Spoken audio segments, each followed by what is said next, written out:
Welcome to PDR Tool Time. We want to take a moment to thank our sponsors that bring this great content to your listening ears week after week. B&D Tools, innovative PDR accessories for PDR professionals. Edgy Tools, the king of PDR accessories that get the job done. CBDdirectoils.com. It's not marijuana, kids. It's perfectly legal relief for all your aches and pains. What's up, what's up, what's up? Episode 183 with your host Vince D'Alessandro, Daniel Grom, and John Renstrom. What's going on, fellas? Hey. How's it going, guys?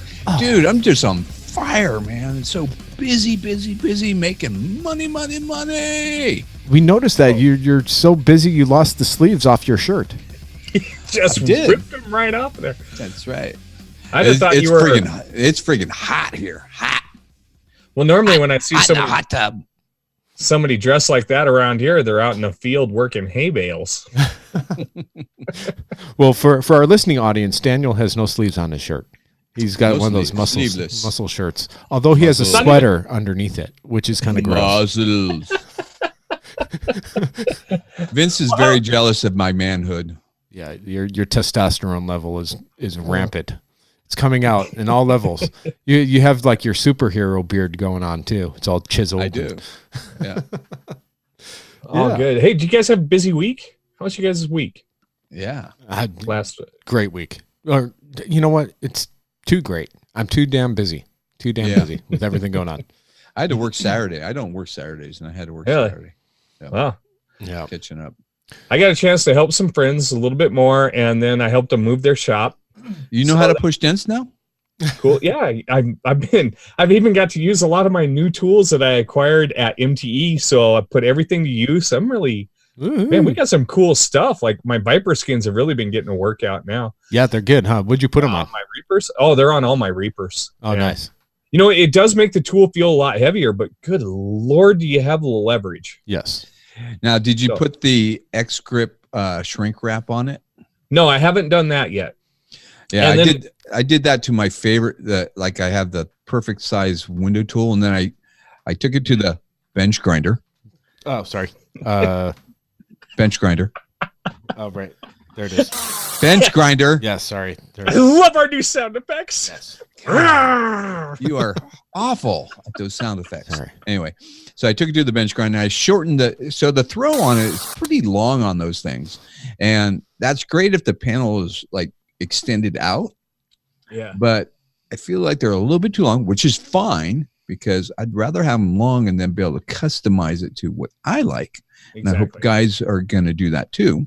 So I shortened it up a little bit, and then I put the X grip on top of the Viper skin, and which is great for hot weather and your hands sweating. You just got a little bit more, grip to it, and it's really comfortable. But I'm loving the handle, man. The handle just is beefy. It is. Yeah. I'm glad we did it. I'm glad, they're selling too. There's a whole bunch of guys buying them out there off the Anson tool trucks and stuff like that.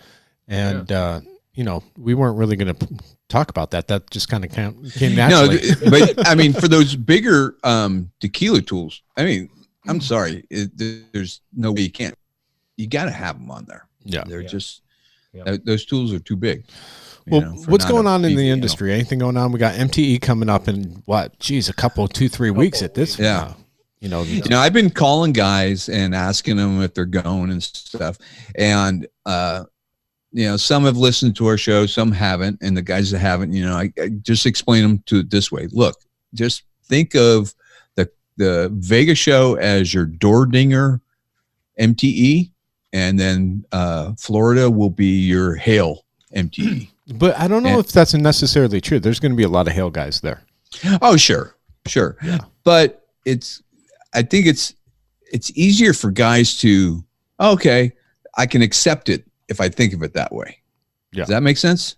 No, but that's okay. A lot of guys are like, oh, we don't need two shows.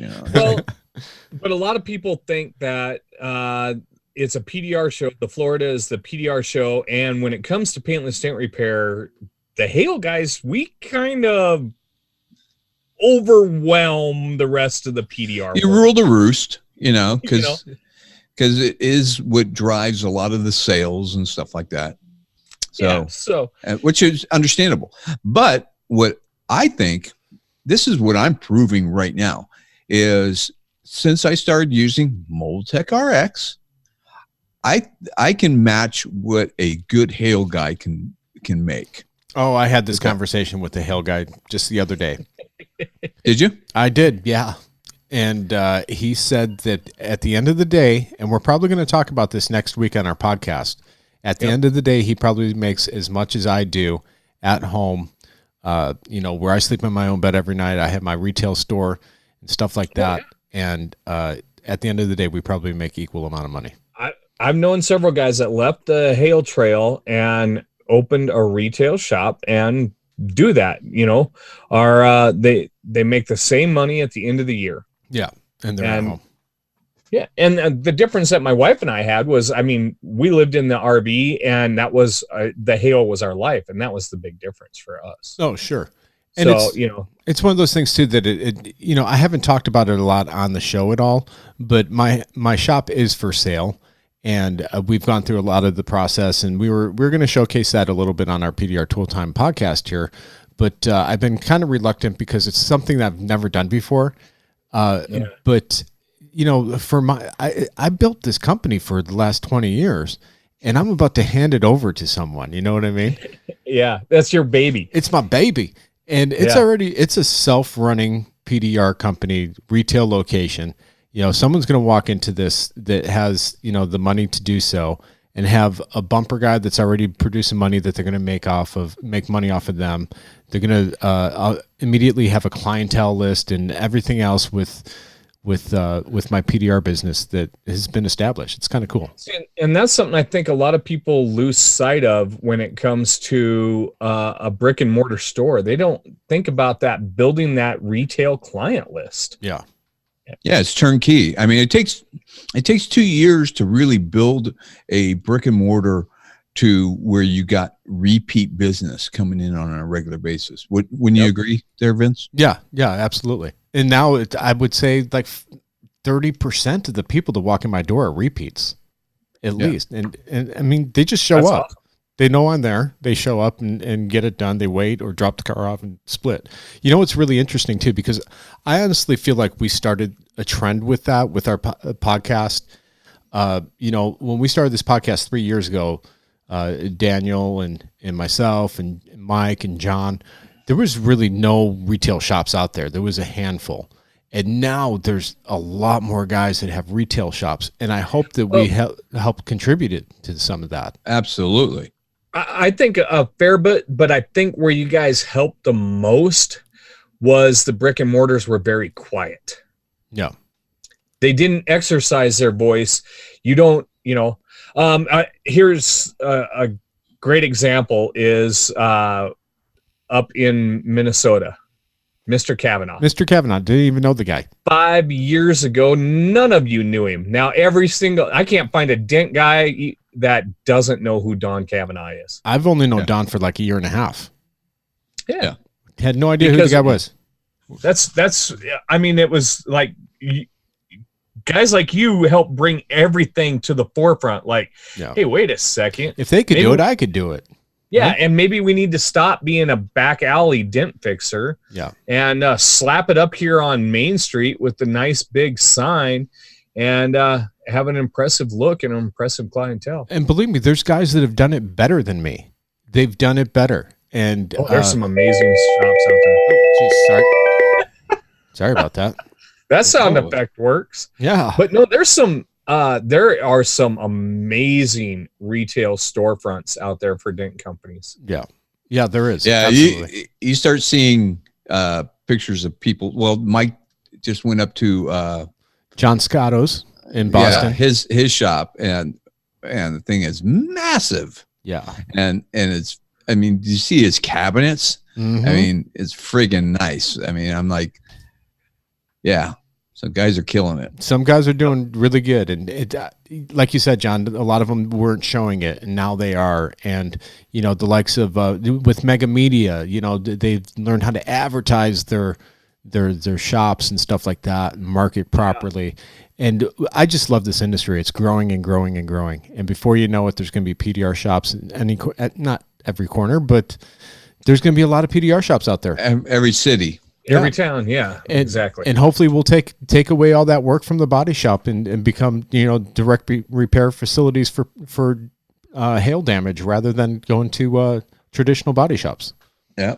As long as we get to control the pricing. Well, I've been really successful lately with Mobile Tech RX. I mean, I have 4 insurance jobs for normal door dings that people would pay me for, went through insurance this week alone. And I got insurance money. I did not get regular retail money for them. And R&I would never consider charging for R&I 4 or 5 years ago. You get paid for all of your procedures. All of it, everything. And I'm working with a lot of detailers now as we're getting ready to release the detail and get into the detail service screen. And you would not believe, you think PDR guys don't charge for R&I. Detailers are like, oh, I take seats out all the time. I'm like, and you're not billing them for that? Yeah. It's like just talking with them, and they're looking at MTRX, and they're looking at, man, all of these things, all the stuff that we all take for granted as part of any estimating system. It's a real eye opener for a lot of these other services. Yeah, I watch my detailer, like he tapes off all the moldings, every single molding. It looks like it's getting ready to go into the paint booth. Right. Done. And I watch them do that process. Hour and a half. It takes quite a lot of time to do that. He doesn't charge for that. Right. And just like when we talked with Quinn, your detailer, he's like, yeah, I take spare tires out all the time. I'm like, I just called our programmer up. I'm like, dude, in the trunk section of R&I, I want spare tire and I want the trunk flooring in that list right there. It's like a number one thing detailers take out. Yeah. Well, I was talking to a car wrapper the other day, and he's like, oh, what's that app you're using? I told him about it. I'm like, you guys should be using this just for R&I because you remove everything, headlights, taillights, handles, and trim, belt moldings. Everything's coming off. I'm like, do you charge for that? He's like, no. I'm like, dude, it's right here. You should be charging for this. Oh, okay. Yeah, it's amazing how many how much work we do in our services that we do for free just simply because we don't have something in front of us reminding us that we can get paid that. Yeah. Well, it's legitimizing that getting paid for it. Well, the body shop's getting paid for it. The insurance will pay you for it. Why not charge for it? But nobody argues about that too. When we put it down, that's what I love about Mobile Tech RX is, you put R&I. I have never had anybody says, "Oh, that's kind of expensive for taking out that taillight." No. And I'm like, nobody says that. Yeah. Yep. Well, good. Well, listen, we do have a show tonight. Yeah. Yeah. We just went on, left turn. Yeah. A little rant. That's all right. It's all good. So, get yourself to MTE Vegas. Come and see us. We'll have a booth there. And we do have a special guest tonight, Mr. Robert Castillo. Many people know him. I don't know him personally. In fact, I don't think the three of us know him personally. So this will be. I've met him, at MTE. Yeah, I've met him briefly. That's about talks. Yeah, I've met him briefly, but yeah, I've texted more than I've talked to him. But he's, he's online quite a bit. He's a super nice guy. I did meet him at MTE one time. He's part of the ARC program. And if you notice, we have a little theme lately that we're kind of capturing some of these older gentlemen that have been around the industry for a long time. And there's purpose behind that. We want to showcase these guys that have been giving back to our industry. There's so much negativity on the boards, on the Facebook boards and message boards and stuff like that. People are trying to do good things for this industry, whether it's through education or through tools and coming up with stuff. They're not doing it to line their pockets. They're just not. We don't do this podcast to line our pockets. We don't. I made a tool for the industry. Empties our pockets. What are you talking about? Exactly. I made a tool for an industry for our industry and others, and I've not made a dime off of it. And we're not doing this because we're trying to capitalize off of anything. Robert's one of those guys. Yeah, look what these guys go through, the time that they spend on these ARC certifications. Yeah.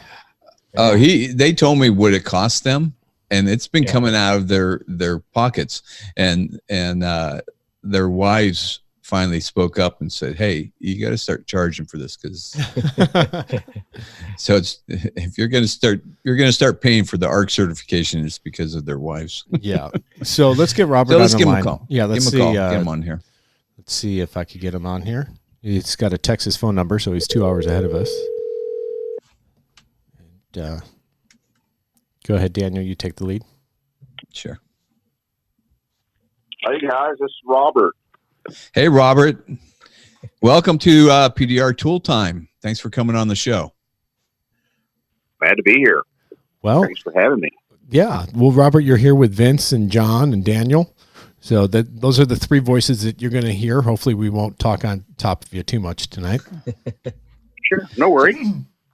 So let's start off with, how long have you been in the business, Robert? I got in the business in 1991. Okay. Are you from the St. Louis area? No, I'm actually from the Dallas area. We had a big hail. Yeah, we had a big hailstorm. I've been in the collision industry since 1981, and that's how I found PDR. I was actually at a Buick dealership in Dallas, and we had a big hailstorm, and PDR had been around in our market for a couple of years. Right. And, so that being said, that's how I got into it. I just sort of evolved. I went to a small training center in Dallas. Back then, everything was done under lock and key, though, so I had to search them out and pay an ungodly amount of money for 7 days of an introduction to PDR. So that's how I got into it. And your tools, where'd your tools come from? Did you make them? Nope, they already had them made. They were made from like blank stainless steel stock, all the way from the wires to the, to the power bars, as they called them back then. Yeah. Oh. And the witch's finger, or the double band type rods, and nothing was dipped. The light fixture was a standard 4-foot fluorescent double bulb light fixture. Yeah. That looked something similar to an engine hoist. Oh, really? Yeah, and weighed like 300 pounds, right? Yeah, big, big, heavy, bulky thing. There was it didn't swivel. You had to sort of change the direction of it to get, the lines that you needed. Yeah. It was, guys, let me tell you something. This was so strange, but it was a training tool that they used back then. It was a rabbit wire, the little square, probably 1/4 inch little square wire that they would put over the light fixture, so that you could spot your tool or recognize your tool when you were adding pressure. Oh, wow. Yeah, wow. Like chicken wire, I guess we call it. Us Northerners. That's what I call it. Yeah, chicken wire. Chicken wire, rabbit wire. Yep. So that was it. And, so I went to 7 days worth of training. The dealership paid for half of it. I paid for the other half myself. And then I had to sign a 2-year all inclusive non-compete clause with the dealership. Yeah. At the time, Don Snell Buick was the name of it. So, when I got back after 7 days, they thought, okay, I've got a dent man. Now, who was that trained you? It was Premier Technical Systems was the name of it. Premier Technical Systems in Dallas. In fact, I still have my certificate that they gave me. So that's awesome. That was it. It was an introduction to PDR, and they were very clear about that. When they sent the tools out to me probably a month before my actual classroom period came up, and they sent me a video with it, just an introduction. They didn't show the processes, but just a video on learning how to find my tool, with the X's and O's. On a VHS, right? On a VHS cassette, right? VHS. Yes. I still have it may have even been Betamax. No, it was VHS. Oh, man. If you still have that, I need that for my museum. Yeah. Oh, gosh. I have one. This is funny, but I do have one particular rod that I use quite a bit. It's a blunt tip. It's probably a 3-footer, and I use it for a lot of my smashers. It's just, it's kind of like my binky, that's my comfortable rod. Even your binky, I love it. Yeah. Even though there's so many different great tools available. Go ahead. How many tools out of that original kit do you still have left? Is it just binky, or are there any others?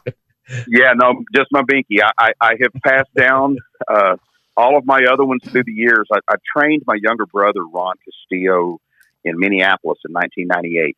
That's when I cut my teeth or cut his teeth.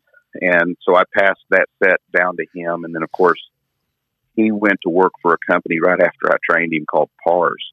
Oh, yeah. PARS is still around. Yeah, well, they were. I know that they're not anymore. They're not? Oh, okay. No, no. That was Rick Kerstead. No, he. Anyway, that's a totally different subject for a totally different time, right? Yeah. So anyway, I do have a spawn. My brother is in the business. He's an amazing technician. Amazing. I wish I was as good as him, to be honest with you. Oh, come on now. He's got the youth and the speed. I mean, I can pull up the speed when I need to, but I find a comfortable pace, especially when I'm on hail damage. My smashers, I might have him on the smashers by just a hair, but not by much. He's fantastic. He's going to be coming in. He'll be coming in for his certification soon. It's just that he's got to put forth the proof. On his smashers. It's not something it's just not a given. Well, and that's the thing, because now, you're still pushing after all these years, right?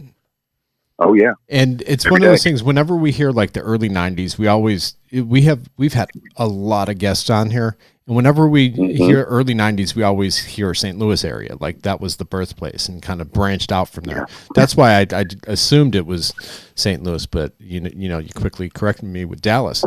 And, it makes sense because there's tons of hail down in Dallas, and it's not like it just started hailing in Dallas in the last few years. It's been there all the time. So. It's been here all the way through my collision career. When I was fixing wrecks for a living and actually working metal by hand and using a torch and a metal file, to raise the metal and metal file it and raise it some more and metal file it, and then strip the rest of the paint so that I didn't have all the feather edges. And doing it. When did you start in the body shop? 1981. Oh wow. Yeah. 1981. I was back then, and in high school, I was still in high school. I graduated in '83, but I was still in high school, and they had vocational work programs, or what they referred to back then was ICT, Industrial Cooperative Training. So they asked me to pick two things that I would really love to do as a career. One of them was an architect, and the other was to work on hot rods. Okay, because back then, Hot Rod magazine was a big deal. I would see I would see all these cars coming out of California that are still to this day the most amazing restorations ever. The technicians that come from the West Coast, in my opinion, in that business are the best. And there's a lot of them. Oh, it sparked an interest in me, and really the rest is history. I was going to school half a day, working half a day, and then I had a wrestling scholarship to the University of Oklahoma, and I decided, and it was full boat, but by the time I was 18 years old, I was already on the line. It was a full blown collision tech, repairing heavy structure, frames and and unibodies. I started in the body shop in 1990. 1990. There you go. Yep. I love it. I really do love that business. When paintless stem repair, really came to the forefront, I fell in love with it. Still am, as a matter of fact. And I think that, you have a little bit of an advantage of it because, guys that are more pure PDR guys, like I started when I was 20, and I came pretty much from high school and a little bit of college, worked in the printing industry and right into PDR. But, you speak a lot about metallurgy, and you understand it because you had that body shop background of, heating up hail damage and filing it down and stuff like that. And I always pay attention to what you're saying because that's one thing I'm fascinated about is the metallurgy and how metal works and stretches and stuff like that. And I talked to guys like Barry McTarcy in Ireland and Marty Rudick back in the day on Dording and stuff like that. And they talked a lot about that. Stanliner is the same way. Kaz, they talk about how the metal flows and moves and works and, unstretching it. And it's fascinating to me. So, and all that information helped me throughout my PDR career, for sure. Absolutely. Well, Robert, I'm sure you're probably a lot like me. When you get in one of those big smashes and you're doing that monster glue pulling, it's kind of like remembering doing the heavy metal work on the frame rack, and you're just unfolding it all out. And I don't know. Every time I do it, I come up with a new way that I could use a frame rack to do glue pulling. Absolutely. Guys, to me, there's a code, and once you consistently practice unlocking that code on every repair, because every repair is different. Yep. Every substrate, every substrate from Toyota to Nissan to Chrysler, whatever, Mercedes or BMW, whatever, every substrate and alloy in those metals are different. They put a lot of different alloys in that steel. And when you start to discover unlocking the code, cracking that code on that repair, then it begins to work in your favor. Yeah. If you're fighting it, if a technician, I've often seen, if they're fighting it, there's a reason why they're fighting it, and they've got to learn to recognize what's got it locked up. Robert, let me ask you this: Have you used the Power PDR machine to shrink metal? Yes, I have. What do you think of that? Yes, we have one. I love it. It's incredible, huh? Yeah. Well, and what sold me on it is because I'm presently working a hailstorm in the McKinney, North Dallas area with my brother. Actually, he bought one. I encouraged him to do it because with this particular storm, we had those occasional stretchers, and we have to push the envelope with this collision center.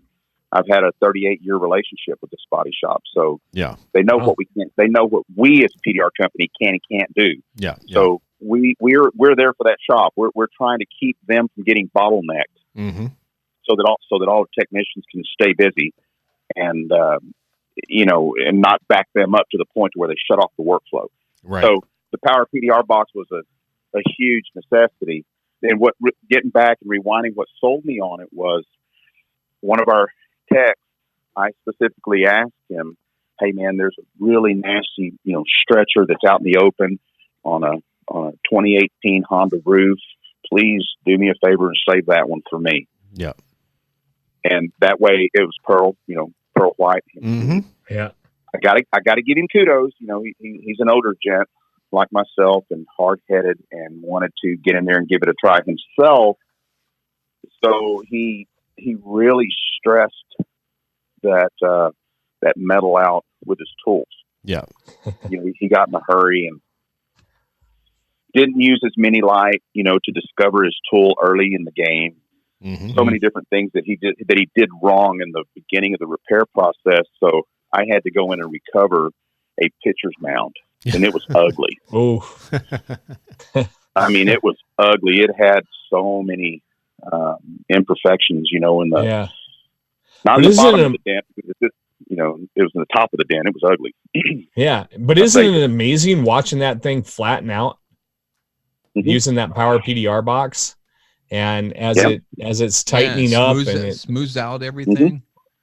Mm-hmm. No, I think back to how many cars I've torched and hammered and dollied and metal shrunk in 100 different ways, and then I look at my Power PDR box and I'm like, where were you my whole life? Oh man, the only mistake that I made in the first time I put that thing in my hands was using pressure, with the probe. Yeah. And instead of letting the probe do the work, my first thing was, how you do with your moneymaker, your handheld tool that you use to push up metal, that's in close proximity to you. Yeah.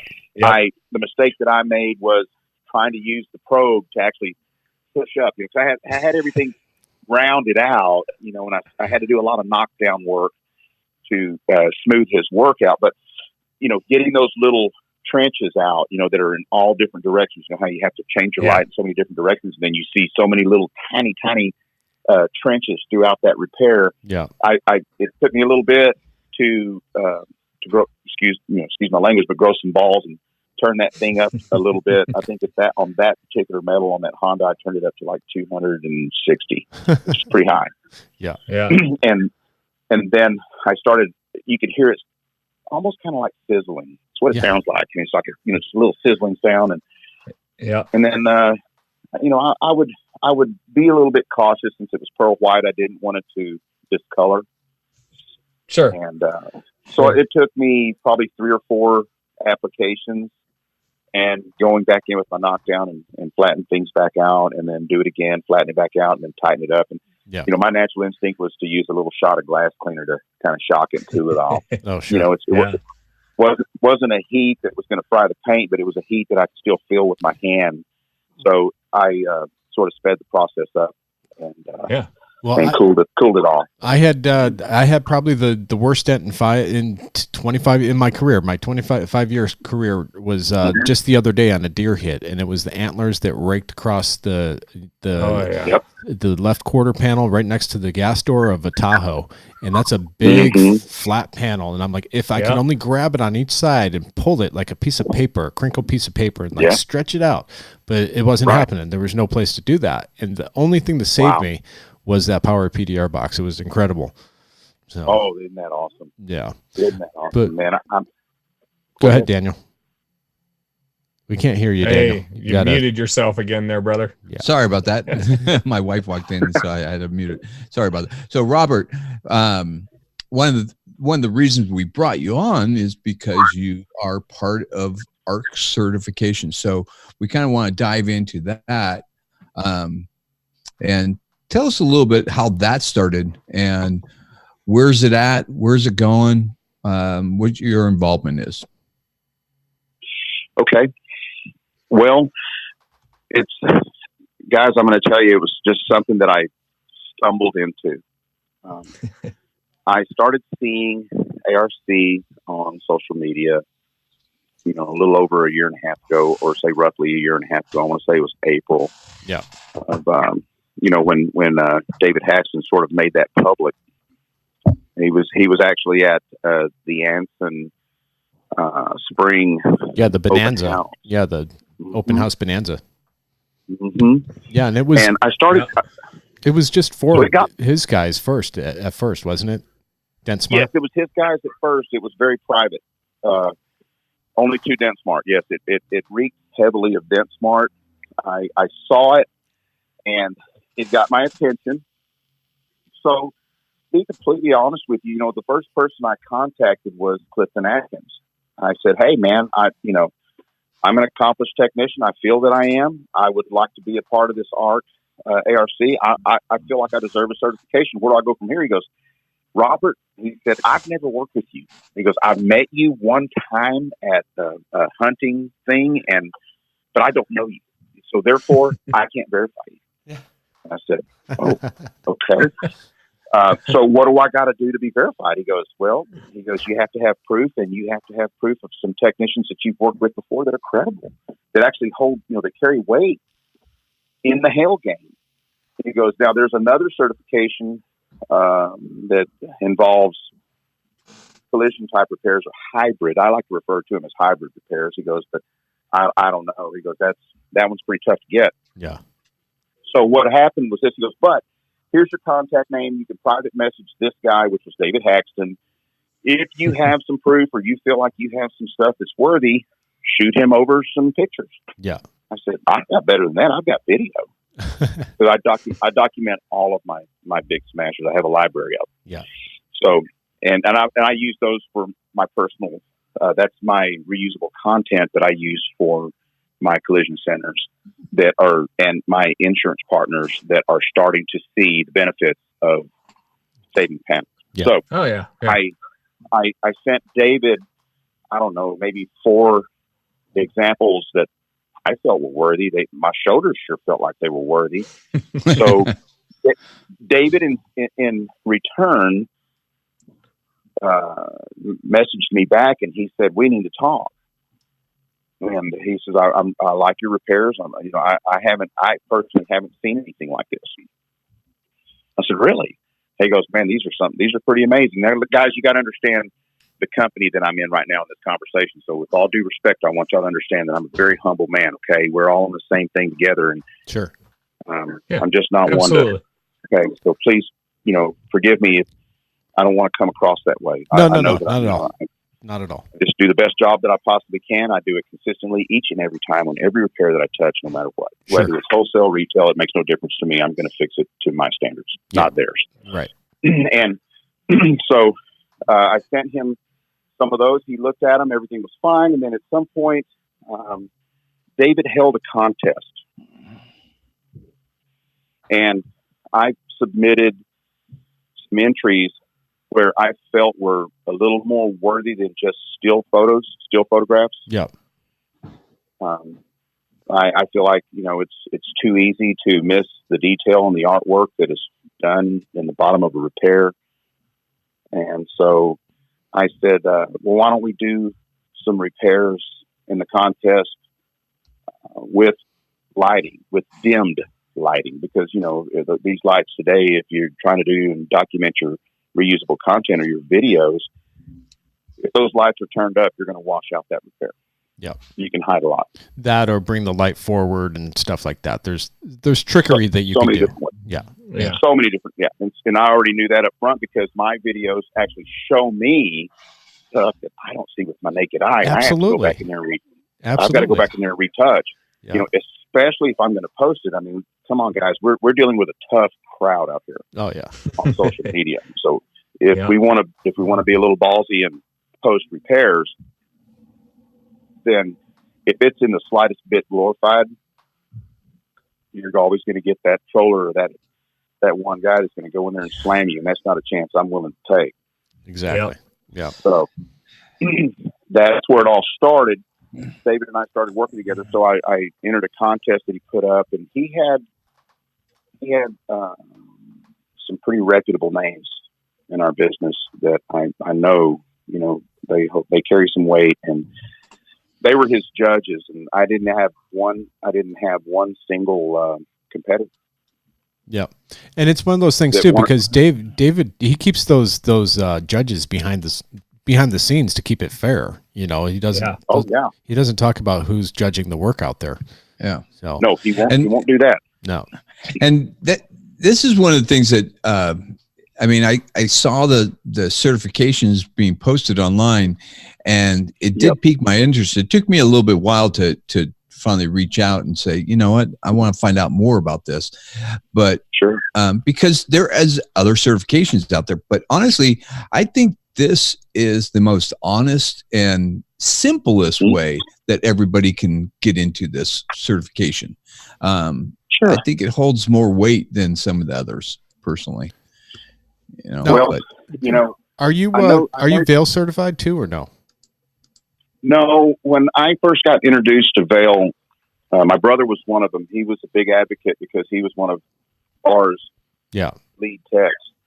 And Rick Kierstead was helping to ramrod that along with Craig Dyer and some other people.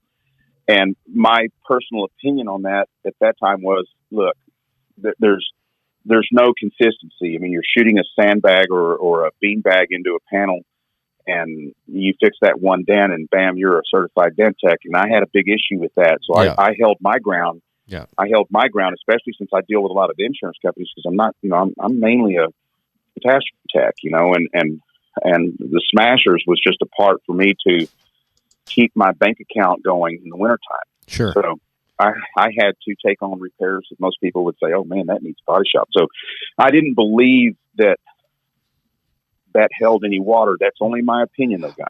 So that's my opinion too. That's exactly why I never went for that. But I never did it either. Yeah. But it wasn't. It's one of those things that education. I'm a proponent of education in this industry by all means. I teach the IMI hybrid class. So even before that, I wanted to get educated. But the problem that I had with Vail is that I was being judged by a machine where, I would rather be judged by a PDR technician that knows what a complete repair looks like. And, there's aspects of it too. There's an open, a certified technician should be able to fix an open area dent, a restricted area dent, and a body line dent. And if he could do that effectively and 100%, then he should be a certified tech in the aspect of, smaller repairs. When you get into what big Arcs does, it's just real world aspects to it, Yes. Absolutely. And I felt as though, when I saw the Vail certifications back then, I was thinking to myself, well, where are the pressure ridges? Where's the crown work? Yeah. You guys are leaving a complete different facet out of this business and relieving pressure. You're not even mentioning that. You're not even talking about that or entertaining that. You guys are just trying to they were doing this back then. They started that platform mainly for the insurance industry. Sure. And I saw the writing on the wall, and I felt, okay, to me, and some of the technicians that were holding the Vail certifications that I knew of back then, these were guys that I would see out in the trenches, at hailstorms, and they couldn't fix a bologna sandwich, much less a held net, and or take a car from front to back. And we still have these issues today. There are a lot of great people, wonderful people out there that would like to be ARC certified, both male and female, that, I got to have more proof. Yeah. And I don't want to hurt anybody's feelings, but sure. I keep kicking one individual's stuff back and going, these are entry level type repairs. This is day one stuff. This is stuff you should be doing after a year or 2 years. Yeah.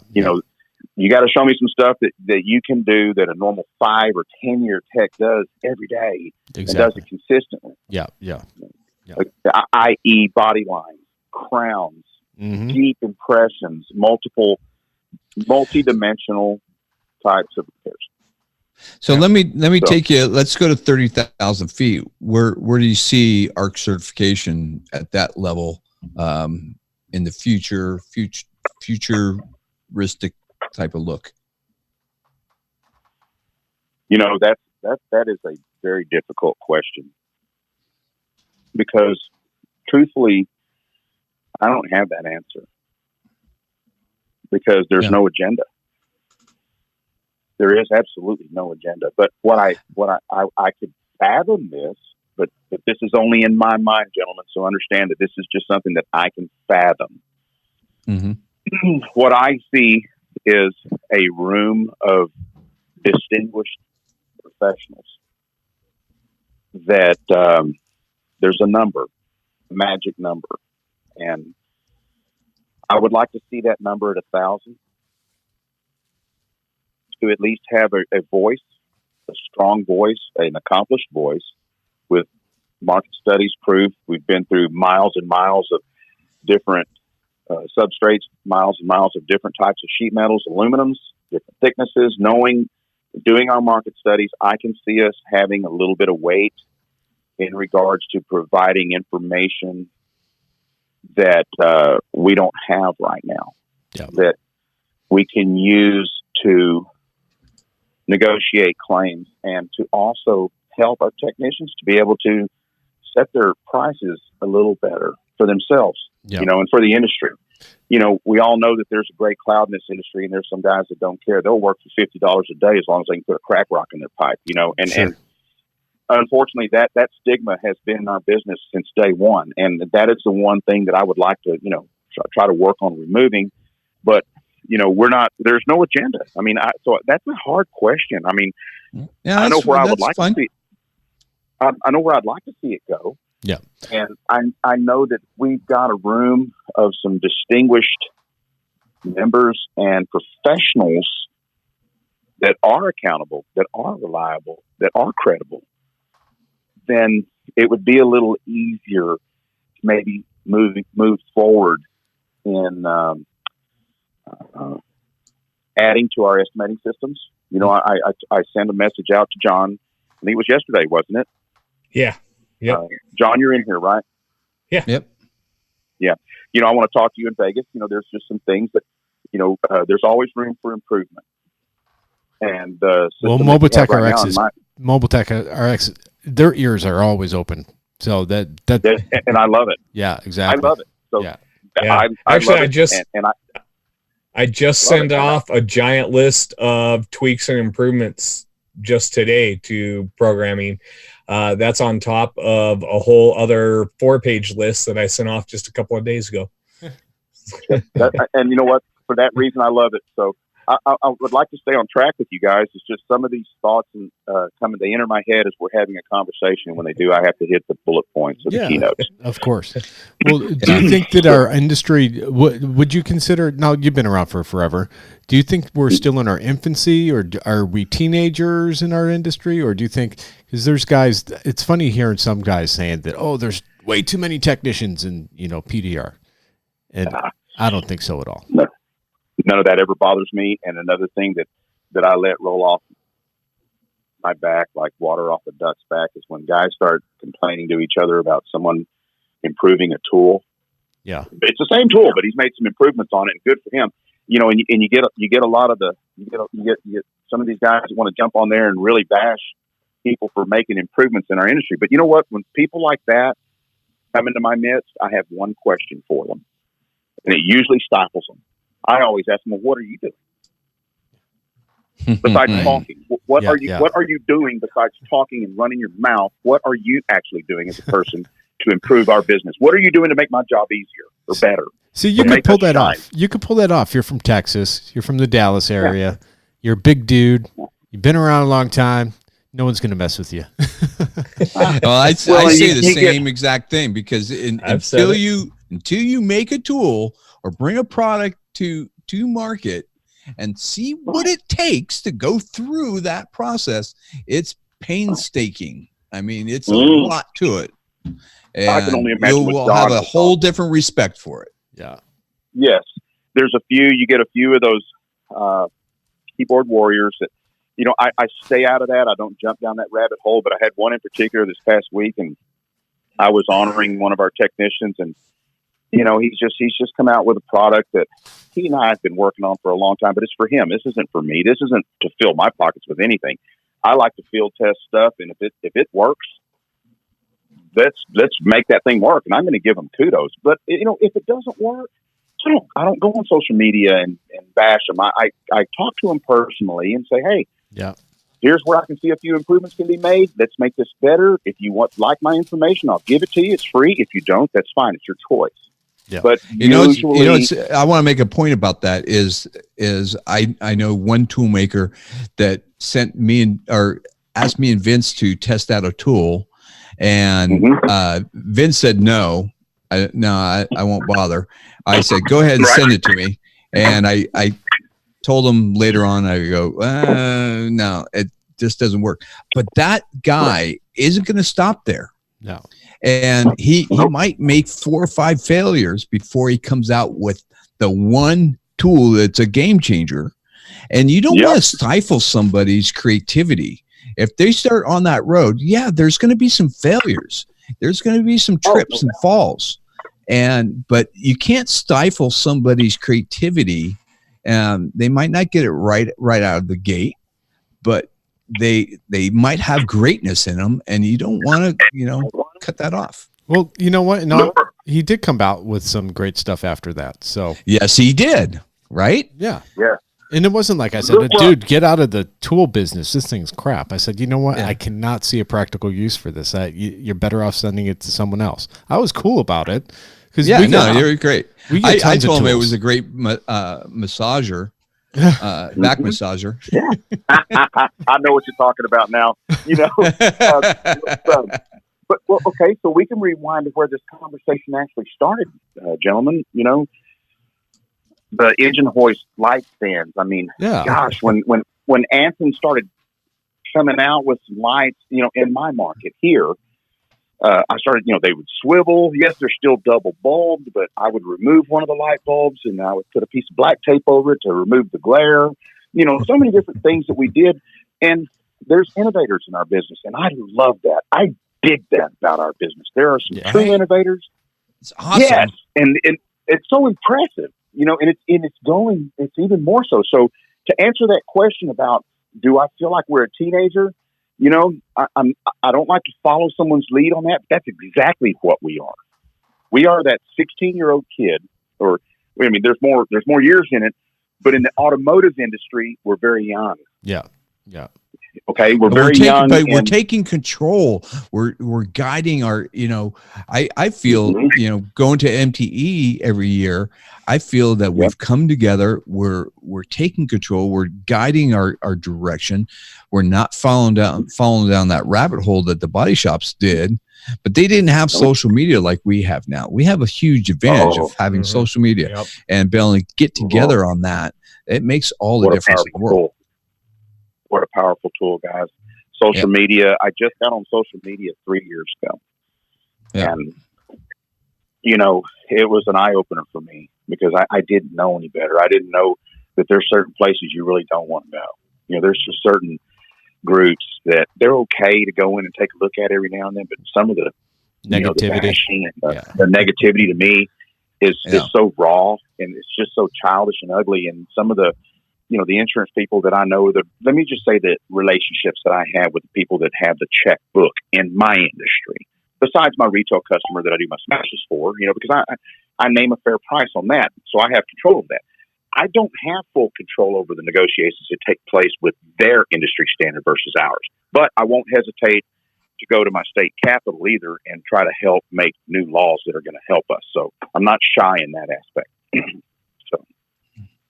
Well, as we bring this to a close, let me ask you this: so right now, how do guys get ARC certified right now, and is there a cost associated to that? The easiest path to take is to go into certifiedpdr.com. Okay. Once they go into certifiedpdr.com, they can become a member with ARC, and I recommend and encourage any up-and-coming or new member that would like to be certified to go ahead and build his profile now. Tell us a little bit of something about himself. There's an area in there in that website that allows he or she to put in biography. Tell us about yourself. Put in a nice frontal picture of yourself, because that's free. Well, it's not free now, but it's reusable content that is to their disposal, that they can continue to go into their own URL page and change whatever they want to change. There's even a spot in there for video, for two videos and their photos for their befores and afters. So it's a declaration. What they're doing is they're allowing themselves to be declared, by their peers. So certifiedpdr.com, it's $169. $69 of that goes towards the physical plaque. The $100 goes to a membership of their choice, such as PDR Nation, or Vail, for that matter. I don't even know if they still exist, but NapDart, definitely NapDart. Yeah. You guys got, you got NapDart, Vail. Vail still exists because I was on the phone with them just a little while back. They're in Arlington. They're right down the road from you. Yep. I knew that. Nation, the Expo. Mm-hmm. So you guys go to certifiedpdr.com, and at the top of the screen over on the right-hand side is the Join ARC. And once you click on Join ARC, you can go all the way down on the lower right-hand side to start the verification process. That's Get the ball rolling. Yeah. Mm-hmm. Well, Robert, we're running out of time. We want to thank you for coming on the show and sharing some good stories. We'll have you back on, Robert. Yeah. Well, I'm looking forward to seeing you guys. Hopefully, I know John in Vegas. God, I've got some.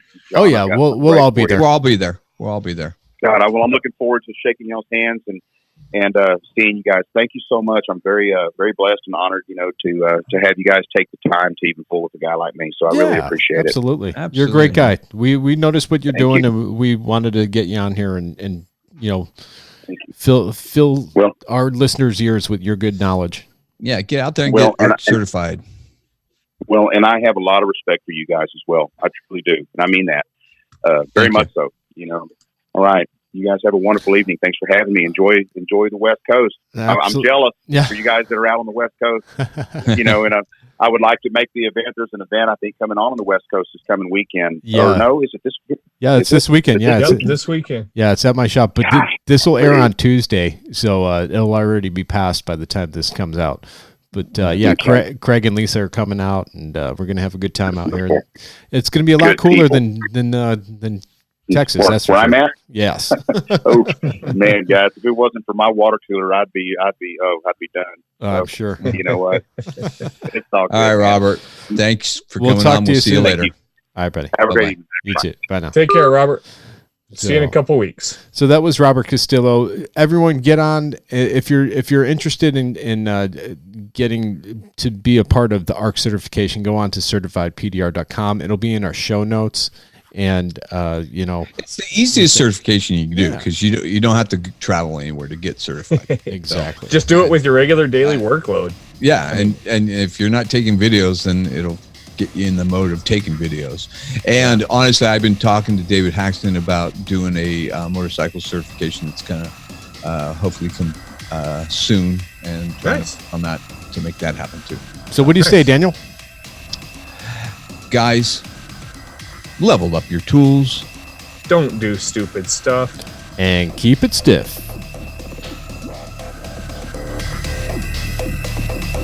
For current discount codes, visit pdrtooltime.com with sponsors like Hog Glue and Hog Tabs, making your job easy. Found at answerpdr.com. Magnetech mat, magnetic utility tool mat. Version 2 is now available.